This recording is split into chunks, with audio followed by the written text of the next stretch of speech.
You are standing over a crib in the dead of night. The room is completely silent, save for the faint hum of a monitor or the wind outside the window. You lean in close, waiting for that tiny rise and fall of their chest, waiting for the soft sound of a breath. And then, nothing happens. For 5, 10, maybe 15 agonizing seconds, the baby simply stops breathing. The silence becomes deafening. Your heart races, panic floods your veins, and your mind immediately jumps to the worst possible conclusion. You reach out, ready to shake them awake, terrified that life is quietly slipping away in the dark. This happens to you and to millions of parents every single night, and you have probably never questioned the true nature of what you are witnessing. You assume it is a flaw, a dangerous glitch in a fragile new life.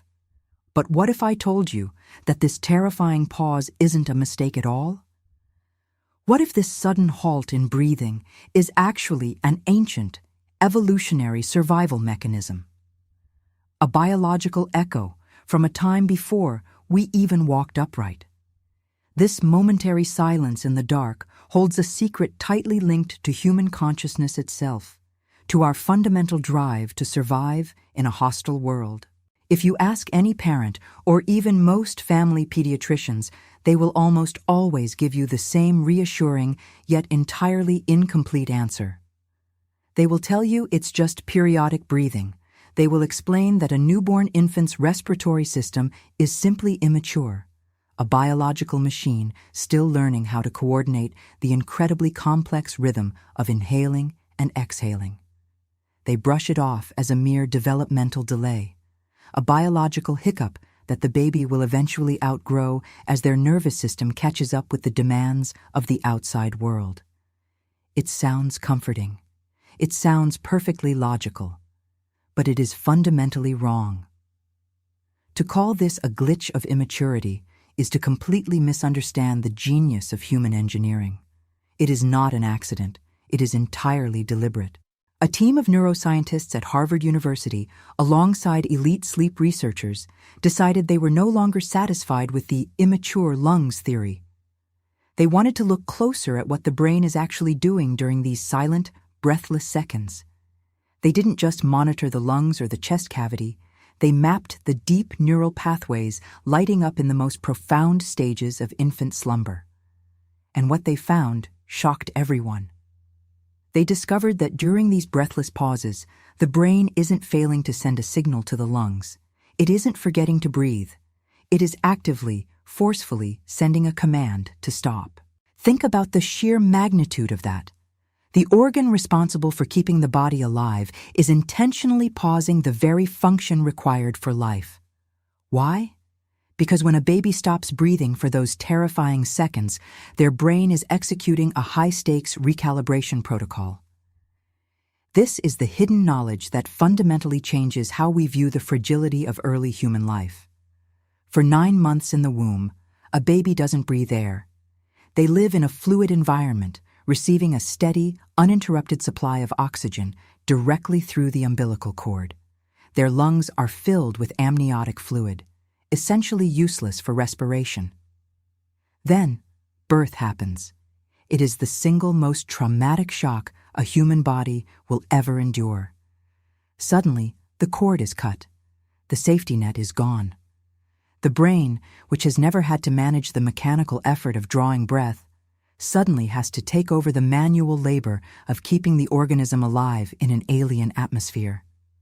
Those pauses you see in the crib? They are micro-reboots.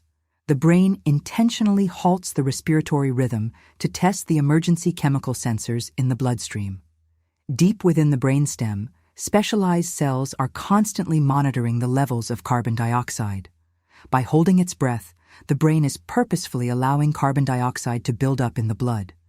It is pushing the biological system to the very edge of danger, just to make sure the life-saving reflex, the desperate, instinctual gasp for air, actually triggers when it is supposed to.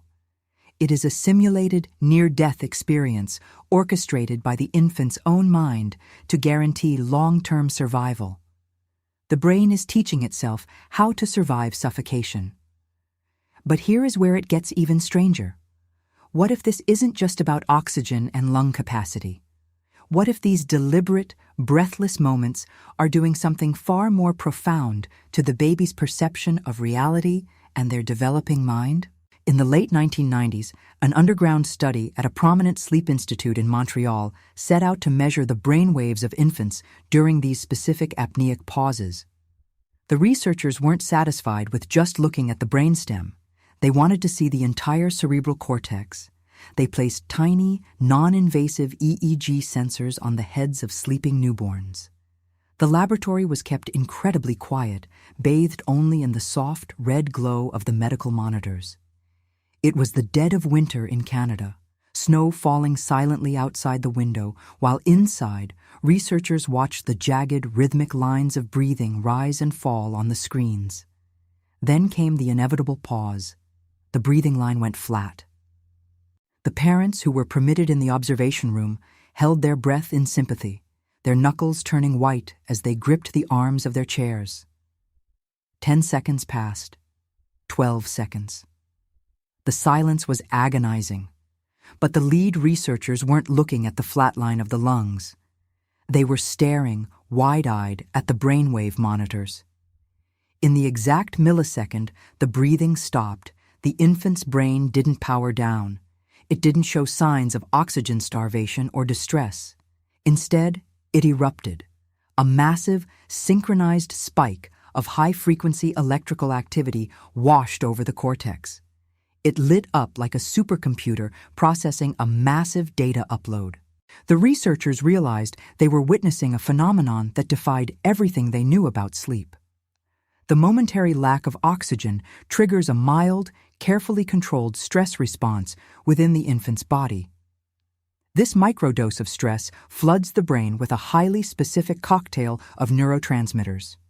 And in that breathless window, the brain uses those chemicals to rapidly consolidate memories. Think of what a baby experiences in a single day. It is pure chaos. The blinding light of a window, the overwhelming scent of their mother, the sharp, sudden sound of a dog barking, the confusing sensation of cold air on bare skin. It is a sensory overload of epic proportions. The brain has to organize this chaos to figure out what is important and what can be discarded. The Montreal study suggested that during these pauses in breathing, the brain uses the temporary spike in physiological stress to cement the chaotic sensory data of their waking hours into permanent neural architecture. They stop breathing to build the foundation of their mind. The silence isn't a void. It is the sound of construction. You are not just observing this phenomenon when you look into a crib. You are a product of it. Every single person watching this video, everyone you have ever met, survived these exact same micro-reboots. You are intimately connected to this process. The very structure of your memory, your ability to process stress, the way your brain categorizes danger and safety, and your deepest instinctual drive to survive were forged in those silent, terrifying seconds when your parents thought you were slipping away. You built your own consciousness in the spaces between your breaths, and this reveals a staggering, almost uncomfortable truth about human nature and how we develop. We are conditioned by modern society to believe that growth happens in a state of constant, uninterrupted progress. We think that health is a straight line, that stability is the only way forward. But human biology tells a drastically different story. True development, the kind that wires the human nervous system, the kind that builds resilience, requires pauses. It requires moments of deprivation. It requires moments where the system is intentionally pushed to the absolute brink, forcing it to adapt, to panic, and to grow stronger from the recovery.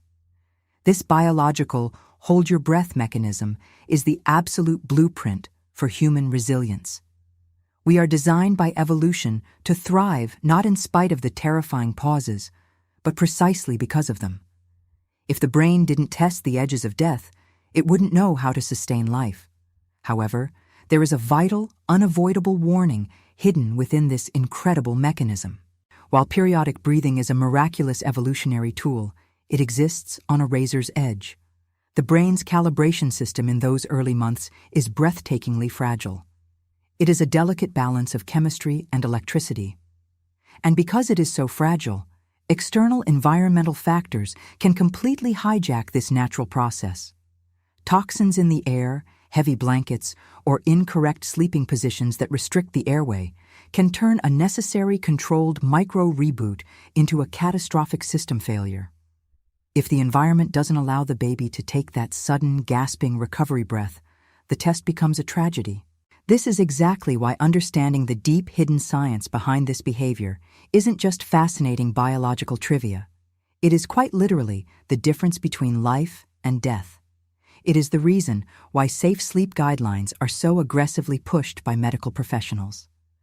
We must respect the ancient architecture of sleep, ensuring that when the brain pushes the body to the edge of the abyss to test its alarms, it always, without fail, has a clear, unobstructed path back to the air. So the next time you find yourself standing over a crib in the dead of night, staring at a tiny chest that has suddenly, horrifyingly gone still, I want you to remember this. Do not immediately panic. Do not see it as a failure of a fragile, broken body. Recognize it for what it truly is. You are witnessing a masterclass in human engineering. You are watching a brain literally building itself in real time, running complex, high-stakes simulations in the dark, preparing that tiny body for a lifetime of survival in an unpredictable world. It is not the silence of fading life. It is the breathtaking silence of a biological miracle in motion. But if the human brain is capable of intentionally stopping our breathing just to build our consciousness and test our survival instincts, what exactly is it doing to our bodies when we experience that terrifying sensation of falling in our dreams? Think about that tonight when your eyes finally close. Make sure you subscribe, and I'll see you in the next one.